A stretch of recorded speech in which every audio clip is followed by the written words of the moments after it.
Mrs. Wilson has never been on a plane, so once she got to the airport, she was really confused, at first not knowing where to go.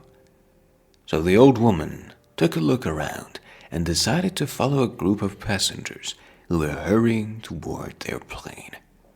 She assumed that they knew what to do in this kind of situation.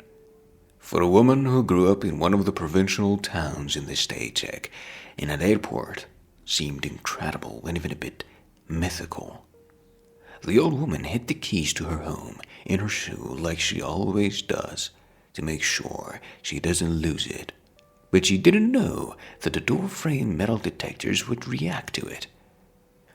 Even though Mrs. Wilson put on the best clothes for the trip, the way she looked made other passengers try to avoid crossing paths with her, mistaking her for a beggar or a woman from a low-income family. That's why the woman working at the check-in counter was very surprised to see that the old lady had a business class ticket. Meanwhile, Mrs. Wilson almost missed her flight because she was following passengers who were flying to the other end of the country. It was only thanks to the help of a kind airport employee that the old woman even got to the departure zone, where some of the passengers were already waiting to board the plane. The man gave Mrs. Wilson a consenting smile and led her to the gate indicated on her boarding pass. He advised her to wait there so as to not get lost at the airport again. All this time, the old woman fiddled nervously with her purse in her hands, glancing at her watch every now and then. "Is this your first time on a plane?" asked a nice-looking young man who apparently also had a business class ticket. "Yes, it's my first time. I'm really worried." Mrs. Wilson's voice was trembling with excitement. That's when the boarding started, and the flight attendant, smiling politely, asked the passengers to go into the boarding bridge, which connected the airport with the plane taking the old woman's boarding pass. The flight attendant escorted Mrs. Wilson to her seat. As it turned out, the old woman's seat was next to her smart-looking man, who had a displeased look on his face when he saw Mrs. Wilson. He put down his magazine and asked, "This is business class, isn't it? Why should I pay extra to end up being seated next to this old beggar?" "Mr. Thompson, please calm down. Mrs. Wilson has the exact same kind of ticket as you do. You can see it here on her boarding pass. Here, take a look," said the flight attendant, desperately trying to keep her cool. "I don't want to look at anything. I get it. I should have bought an economy class ticket." The rude man raised his voice, still refusing to move his magazine from Mrs. Wilson's seat. All this time, the unfortunate old lady anxiously watched the argument unfold, not saying a single word. All the other passengers ended up unwittingly taking sides. Some sympathized with Mr. Wilson, while others, on the contrary, were openly against her presence in business class. Among the defenders of the confused woman was the young man with whom she spoke while waiting to board the flight. Unwilling to put up with the man's heinous behavior, he decided to stand up for the old lady. "Oh, for the love of God, Mrs. Wilson is such older than you are, and you're behaving like a true lowlife, keeping her standing while be comfortably in your seat." After hearing the man's word, Mr. Thompson got noticeably embarrassed and calmed down a bit, but the storm of human indignation among the business class was already unstoppable. Not knowing what to do in the situation and how to get things under control, the flight attendant looked pleadingly at the old woman. Mrs. Wilson realized that she unwittingly became the culprit in this scandal. She sighed sadly and said, "Oh well, never mind. Let's not argue. I'll switch to the economy class, and that will be the end of it." Her eyes filled with tears as she said it, and it seemed that her life had lost all meaning in the moment. Feeling the withering looks of several pairs of eyes at once, Mr. Thompson decided to back down and remove the magazine from Mrs. Wilson's seat. "Take a seat, Mrs. Wilson. It's your rightful seat, and paid for it in full.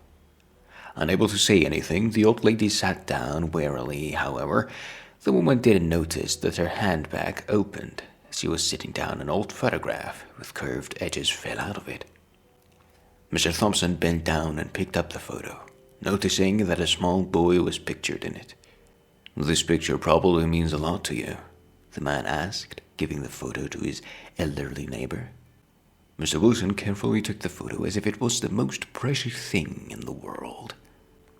She smiled at it, and her face brightened, making it seem as if all her wrinkles just magically smoothed out. "Yes, this is my son. He's a pilot. He's actually flying the plane we are on right now."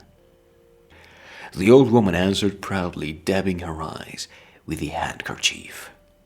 Hearing the words of this poor-looking woman, the business-class passengers immediately settled down ready to listen to her story. Dorothy Wilson said that she grew up in a poor family with 4 siblings. Her parents, Kate and John Wilson, ran a small farm that helped them avoid starving. During difficult times, Dorothy was the oldest of all the children, and therefore all the hardships of raising them fell partially on her shoulders. Peter, the youngest of the brothers, was mentally challenged and required special care and attention. When World War II broke out, Dorothy's father volunteered for the army, where he fought against the Japanese military in the Pacific Islands. Before leaving, John Wilson gave his daughter a golden heirloom, which was inherited from his grandfather. He asked Dorothy to keep the family heirloom safe until his return. Unfortunately, John Wilson came home in a coffin covered with the national flag. The Wilson family was devastated with grief over the loss of the breadwinner and the head of the family. After the death of her father, Dorothy's mother became withdrawn and never met another man to spend her life with. Time went by.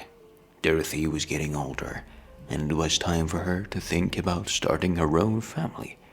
But instead, she had to stay with her mother, helping take care of her mentally challenged brother, Peter. Kate's 2 other children have long moved into a larger city, leaving their brother, sister, and elderly mother to the mercy of fate.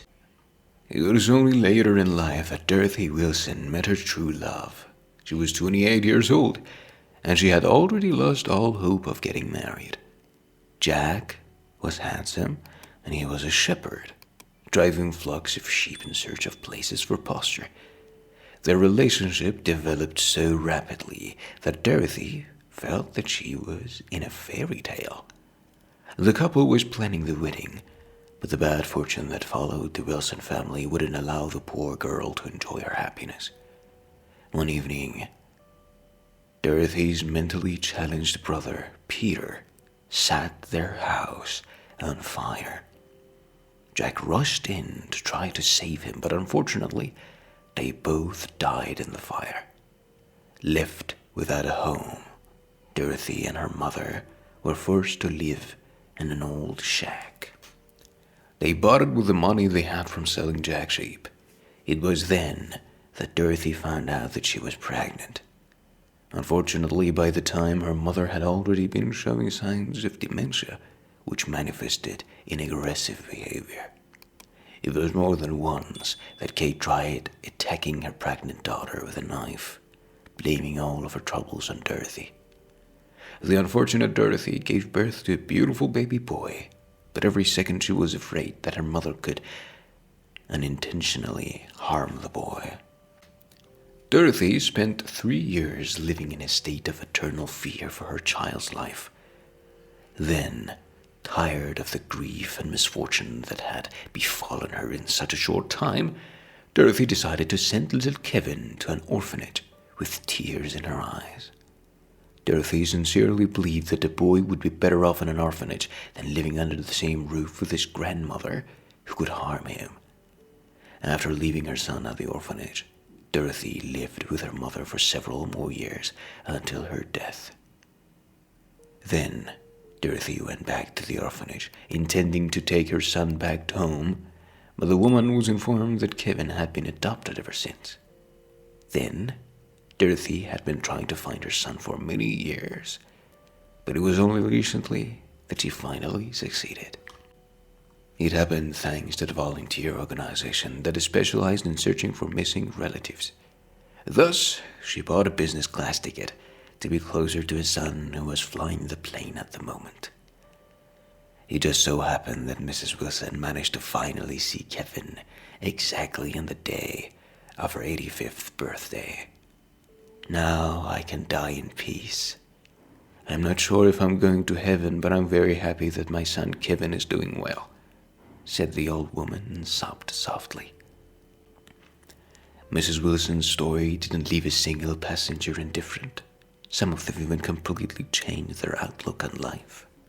The old woman didn't notice how after hearing her story, the flight attendant went into the cockpit and said something to the pilot. A few minutes later, an announcement came over the intercom. Dear passengers, this is your captain speaking. Our flight is coming to an end, but our lives don't have to end with it. Each of our lives is full of ups and downs, but that's no reason to believe that some of us are more fortunate than others. We all get opportunities from our birth, and our lives depend on how we use them without making mistakes. We will not learn the joy of forgiveness. Therefore, we shouldn't look for the guilty when there aren't any, as we shouldn't hold on grudges against someone whom we might not be able to understand. And also, I'd like to tell my mother, who's flying with us today, that I love her very much and that I have forgiven her a long time ago. She's a good person, and she deserves to be respected. After the pilot's words, the passengers gave him a standing ovation, happy to see that everything ended so well. When the plane touched down, Mrs. Wilson hugged her son for the first time in many years. Crying with joy, the old woman handed Kevin the golden heirloom which she kept. All this time, the man carefully held the family heirloom and cried like a child, unable to contain his emotions. He's been waiting all his life for this moment. If you enjoyed this video, please leave a like and subscribe to Inspire Ripples for more stories.